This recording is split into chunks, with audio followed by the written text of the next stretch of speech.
Assalamualaikum warahmatullahi wabarakatuh. Asyhadu an la ilaha illallah wahdahu la syarikalah wa asyhadu anna Muhammadan abduhu wa rasuluh. Amma ba'd. Sungguh luar biasa dan menarik. Al-Quran telah menyebutkan kisah tentang Zulkarnain. Sebenarnya siapa yang dimaksud dari Zulkarnain ini dan apa hikmahnya sehingga Al-Quran menceritakan sosok ini? Kisah Zulkarnain ini disebutkan dalam surah Al-Kahfi, di mana di awal surah ini telah disinggung dengan sangat jelas dan tegas mengenai dua masa kemajuan besar dari bangsa-bangsa Kristen di Barat.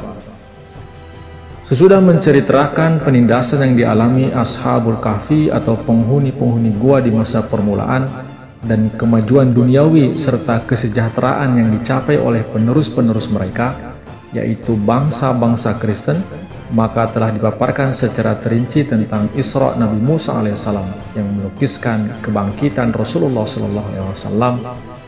Dipaparkannya itu menunjukkan bahwa dengan munculnya Rasulullah, maka pertama kesejahteraan dan kemajuan duniawi orang-orang Kristen akan berakhir.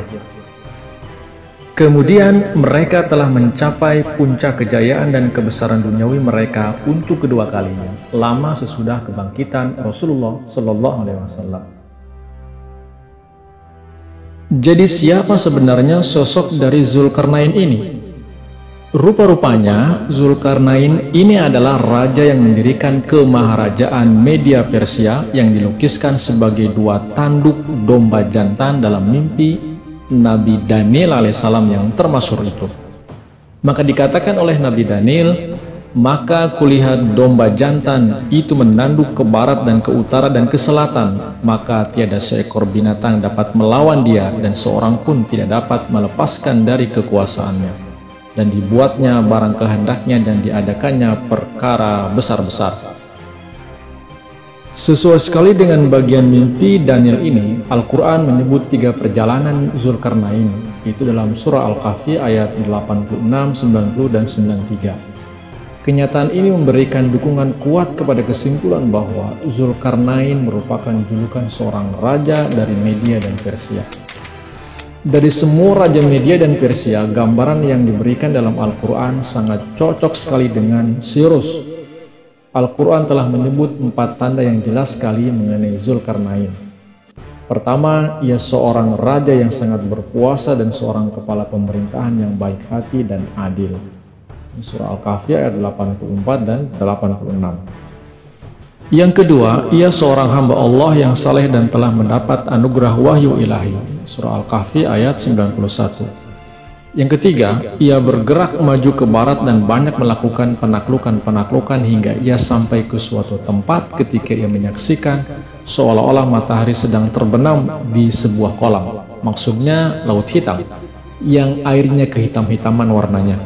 Dan kemudian ia berbelok ke timur serta menyerang dan menaklukkan daerah-daerah luas. Surah Al-Kahfi ayat 86. Dan yang terakhir, ia pergi ke satu daerah di pertengahan jalan yang didiami oleh suatu bangsa biadab. Dan di sana Ya'juj dan Ma'juj mengadakan serangan-serangan hebat. Dan di sana ia mendirikan sebuah tembok untuk menghentikan serangan-serangan itu. Surah Al-Kahfi ayat 93 hingga 95. Dari antara penguasa-penguasa besar dan panglima-panglima militer yang tersohor dari masa purba, Cyrus memiliki keempat sifat tadi dalam ukuran terbesar. Sebab itu ia layak dipandang sebagai Zulkarnainnya Al-Quran. Dalam surah Al-Kahfi ayat 87 dikatakan, ia berkata mengenai orang yang aniaya, tentu kami akan menghukumnya, kemudian ia akan dikembalikan kepada Tuhannya, maka dia menyiksanya dengan azab yang dahsyat. Cyrus percaya akan kehidupan sesudah mati. Beliau seorang pengikut Zoroaster, dan dari semua agama selain Islam, agama Zoroaster yang telah meletakkan tekanan paling besar pada masalah kehidupan sesudah mati. Dalam ayat yang ke-90 dikatakan, hingga ketika ia sampai ke tempat terbit matahari, didapatinya matahari terbit di atas suatu kaum yang kami tidak jadikan bagi mereka di antaranya pelindung. Ayat ini menunjuk kepada gerakan militer Cyrus ke timur, Afghanistan dan Balochistan, yang ketika itu merupakan daerah-daerah kering gersang tanpa pepohonan, sedang matahari menyinari tanah itu dengan tajamnya.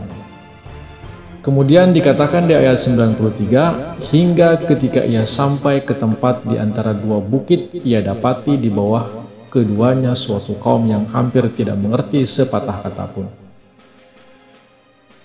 Maksud dari dua bukit yaitu berarti dua penghalang. Celah gunung Darban tempat dinding itu didirikan, dibatasi pada sebelah yang satu oleh Laut Kaspia dan sebelah yang lain oleh pegunungan Kaukasus. Keduanya itu menjadikan batas penghalang lembah Darban. Penduduk daerah-daerah ini berbicara dalam suatu bahasa yang berbeda dari bahasanya Sirus, tetapi oleh karena mereka tinggal sebagai tetangga yang paling dekat kepada Persia, dan oleh karena mempunyai hubungan tetap dengan orang-orang Persia dan Media, mereka telah belajar mengerti dan berbicara bahasa mereka, sekalipun amat jauh dari sempurna dan dengan amat sukar. Daerah tempat didirikan dinding itu berbatasan dengan Persia dan pada masa kemudian menjadi bagiannya, tetapi sekarang daerah itu termasuk daerah kekuasaan Rusia. Kemudian di ayat 94 dikatakan, mereka berkata, "Ya Zulkarnain, sesungguhnya Ya'juj dan Ma'juj membuat kekacauan di bumi, maka bolehlah kami membayar upeti kepadamu asalkan engkau membuat di antara kami dengan mereka sebuah penghalang." Suku bangsa Setia, yaitu Ya'juj dan Ma'juj, menguasai daerah-daerah di sebelah utara dan timur Laut Hitam, dan mereka datang dari daerah-daerah itu melalui lembah Darban, dan menjarah dan menaklukkan serta memerintah orang-orang Persia. Sirus mengalahkan mereka dan melepaskan orang-orang Persia dari cengkeraman mereka. Persis di tempat itu yang menurut Herodotus ada lembah, dan melalui itu bangsa-bangsa Scythia mengadakan serbuan-serbuan terhadap negeri Persia. Terdapat sebuah dinding, yaitu dinding Darban yang tersohor. Darban atau Darban adalah sebuah kota di Persia, Kaukasia, di provinsi Dagestan di sebelah barat pantai Laut Kaspia. Dan di selatan terletak tanah ujung dinding Kaukasus yang menjorok ke laut, panjangnya 50 mil, menutup lembah sempit Iron Gate atau Caspian Gate. Dinding ini ketika masih utuh tingginya 29 kaki dan tebalnya kurang lebih 10 kaki dengan pintu-pintu besinya dan sejumlah besar menara-menara penjagaan membentuk pertahanan yang kuat di perbatasan Persia. Bertentangan dengan kenyataan-kenyataan sejarah yang telah terbukti kebenarannya, pada umumnya dianggap bahwa dinding itu telah dibangun oleh Iskandar Agung, tetapi gerakan-gerakan militer Iskandar tak ubahnya seperti angin puyuh yang ada ketika itu. Ia tidak sempat mengurus rencana luas seperti mendirikan dinding yang begitu besar.